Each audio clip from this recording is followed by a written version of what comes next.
Quarter 1, Week 1, MTB MLE2, Milk Base.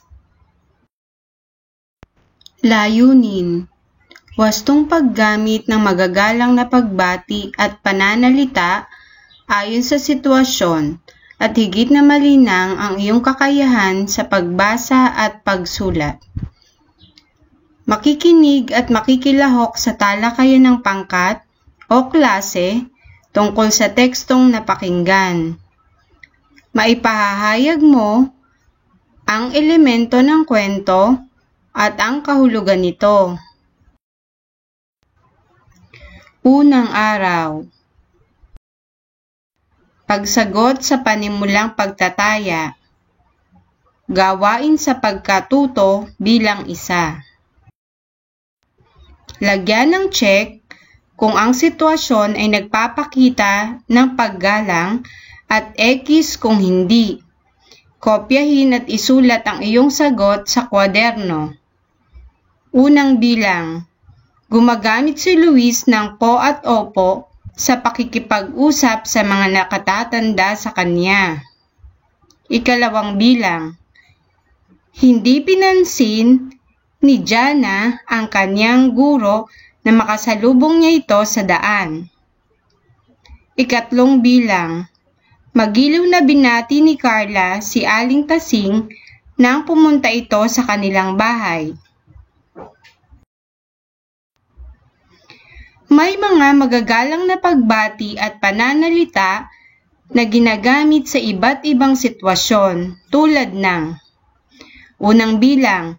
Magandang umaga, magandang tanghali, magandang hapon, at magandang gabi. Ikalawang bilang. Kumusta ka? Ikatlong bilang. Maraming salamat. Ikaapat na bilang. Wala pong anuman. Ikalimang bilang. Makikiraan po. Ikaanim na bilang. Paalam na po. Isa-isahin natin mga bata kung kailan ginagamit ang magagalang na pananalitang ito. Unang bilang. Magandang umaga. Magandang umaga po, nanay. Binati ng bata ang kanyang nanay ng magandang umaga po dahil umaga pa lang. Magandang tanghali. Magandang tanghali po, Ginang Santos. Binati ng bata ang kanyang guro ng magandang tanghali dahil tanghali na siyang pumasok at nakasalubong niya ang kanyang guro. Magandang hapon. Magandang hapon po, kuya. Binati ng bata ang kanyang kuya ng magandang hapon dahil hapon na. Magandang gabi. Magandang gabi po, Tita Cora. Binati ng bata ang kanyang Tita Cora ng magandang gabi dahil gabi na. Maraming salamat at walang anuman. Maraming salamat po, Ninang Liza. Walang anuman, Jeff. Nagpasalamat si Jeff sa kanyang ninang dahil nakatanggap siya ng regalo. Makikiraan po. Sir at ma'am, makikiraan po. Papasok po ako sa loob ng silid. Sinabi ng bata na makikiraan siya dahil may dalawang taong nag-uusap sa kanyang daraanan. Paalam na po. Paalam na po, teacher. Nagpaalam ang bata sa kanyang guro bago siya umuwi sa kanilang tahanan. Ikalawang araw. Gawain sa pagkatuto bilang dalawa. Basahin ang mga pangungusap, isulat ang check kung ang pangungusap ay magalang at X kung hindi magalang. Gawin ito sa iyong kwaderno. Unang bilang. Tutuloy na po kami. Salamat po sa inyo. Ikalawang bilang. Ano po ba ang maitutulong ko? Ikatlong bilang. Lumapit ka nga. Ikaapat na bilang. Ikuha mo ko ng isang basong tubig. Ikalimang bilang. Papasok na po ako sa paaralan. Gawain sa pagkatuto bilang 3. Pagtapat-tapatin ang mga sasabihin sa hanay A at hanay B. Isulat ang sagot sa iyong kwaderno. Hanay A. Unang bilang. Binigyan ka ng iyong ninong ng regalo. Ikalawang bilang. Kumain ka na ba? Tanong ng iyong nanay. Ikatlong bilang. Bago ka umalis ng bahay. Ikaapat na bilang. Gusto mo ng ulam ngunit hindi mo abot. Ikalimang bilang. Nakasalubong mo ang iyong guro isang gabi. Piliin sa hanay B ang iyong magiging sagot. A. Opo. B. Pakiabot po. C. Magandang gabi po. D. Salamat po. E. Paalam na po. Ikatlong araw. Elemento ng kwento. Pamagat, tauhan, tagpuan, pangyayari, at wakas.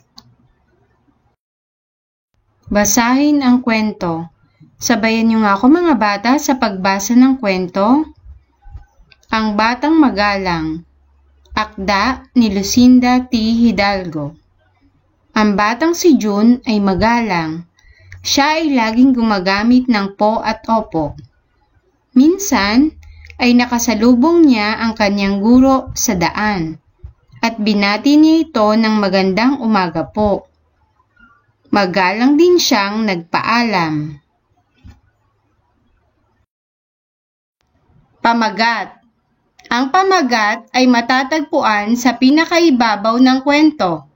Ito ang nagtataglay ng paksa ng isang kwento. Sa ating binasang kwento, ang pamagat ay ang batang magalang. Tauhan. Ito ay tumutukoy sa mga taong gumaganap sa kwento. Si June at ang kanyang guro, sila ang mga tauhan sa kwento. Tagpuan. Ito ay tumutukoy sa lugar kung saan naganap ang kwento. Saan ba naganap ang kwento? Sa daan. Pangyayari. Ito ay tumutukoy sa iyong natatandaang pangyayari sa kwento. Ang natandaan ni teacher ay, minsan ay nakasalubong niya ang kanyang guro sa daan at binati niya ito ng magandang umaga po. Wakas. Ito ay tumutukoy sa katapusan ng kwento. Magalang ding nagpaalam si June. Gawain sa pagkatuto bilang 4. Basahin ng malakas ang kwento. Araw ng Pamilya. Akda ni Virginia C. Lezano. Tuwang-tuwang pinanonood ni na Tatay Julius at Nanay Malin sina Luisa at Jeyus na naglalaro sa parke. Nag-aabulan ang magkapatid. Nagpadausdo sila sa slide. Sumakay din sila sa duyan at siso. Walang pasok kaya nagkaroon sila ng mahabang oras para ipasyal ang mga bata. Nang mapagod, ay masayang nagsalo-salo ang pamilya Vilienes sa pagkaing inihanda ni Nanay Malin.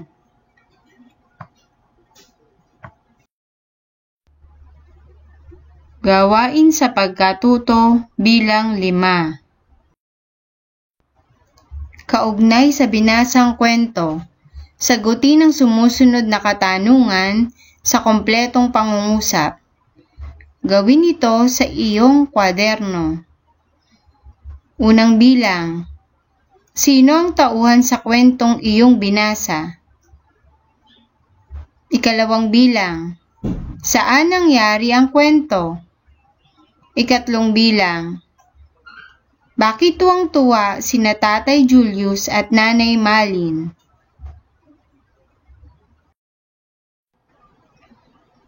Gawain sa pagkatuto bilang 6. Unawain ang mga pangungusap. Tukuyin kung tauhan, tagpuan o pangyayari ang inilalahad sa sitwasyon. Gawin ito sa iyong kwaderno. Unang bilang, masayang naghahabulan ang magkapatid na Luisa at Jeyus. Ang may salungguhit ay ang buong pangungusap. Masayang naghahabulan ang magkapatid na Luisa at Jeyus. Ito ba'y tauhan, tagpuan o pangyayari? Ikalawang bilang, nagpadaos-dos sila sa slide at sumakay sa siso. Ang may salungguhit muli ay ang buong pangungusap. Nagpadaos-dos sila sa slide at sumakay sa siso. Ito ba ay tauhan, tagpuan o pangyayari? Ikatlong bilang, sabay-sabay silang kumain nang mapagod silang maglaro. Ang may salungguhit ay ang buong pangungusap muli. Sabay-sabay silang kumain nang mapagod silang maglaro. Ito ba ay tauhan, tagpuan o pangyayari? Ika-4 na bilang, ang pamilya ni Tatay Julius at Nanay Malin. Ang may salungguhit ay Tatay Julius at Nanay Malin. Ito ba ay tauhan, tagpuan o pangyayari? Ika-5 bilang, nagkaroon sila ng mahabang oras sa pamamasyal. Ang may salungguhit muli ay ang buong pangungusap. Nagkaroon sila ng mahabang oras sa pamamasyal. Ito ba ay tauhan, tagpuan o pangyayari? Gawain sa pagkatuto bilang 7. Sagutin ang sumusunod na katanungan sa kompletong pangungusap. Isulat sa sagutang papel. Mga bata, saan nyo nga ulit isusulat? Sa sagutang papel. Unang bilang, bakit mahalaga ang pagsasama-sama ng isang pamilya? Ikalawang bilang, saan kayo madalas pumunta kung araw na walang pasok? Ikatlong bilang, paano mo maipapakita ang pagmamahal sa iyong pamilya? Ika-4 na bilang, kailan kayo ipinapasyal ng inyong mga magulang? Ika-5 araw. Gawain sa pagkatuto bilang 8. Basahin ang maikling kwento. Isulat sa sagutang papel ang tauhan, tagpuan at mga pangyayari nito. Siginang Pasumbal. Akda ni Rian Pesigan Tenyana. Maagang nagising si Ginang Pasumbal. Iniligpit niya ang higaan. Naligo siya, nagbihis at pagkatapos ay pumunta sa simbahan. Kasama niya si Binibining de Guzman na kaibigan niya. Pagkatapos ng misa, nagpunta sila ng palengke upang bumili ng pagkain para sa tanghalian. Nagsalo-salo sa isang masarap na tanghalian ang mag-anak ni Ginang Pasumbal. Kasalo ang kanyang kaibigang si Binibining de Guzman. Gawain sa pagkatuto bilang siyam. Sagutin ang mga tanong. Tauhan. Sino-sino ang mga tauhan na gumanap sa kwento? Tagpuan. Saan naganap ang kwento? Pangyayari. Ano ang pangyayaring iyong natandaan tungkol sa kwento? Gawain sa pagkatuto bilang 10. Sumulat sa iyong kwaderno ng 2 pangungusap tungkol sa natutunan mo sa ating isang linggong aralin bilang iyong refleksyon. Halimbawa, natutunan ko po ang paggamit ng magagalang na pananalita. Salamat sa panonood at aktibong paglahok mga bata.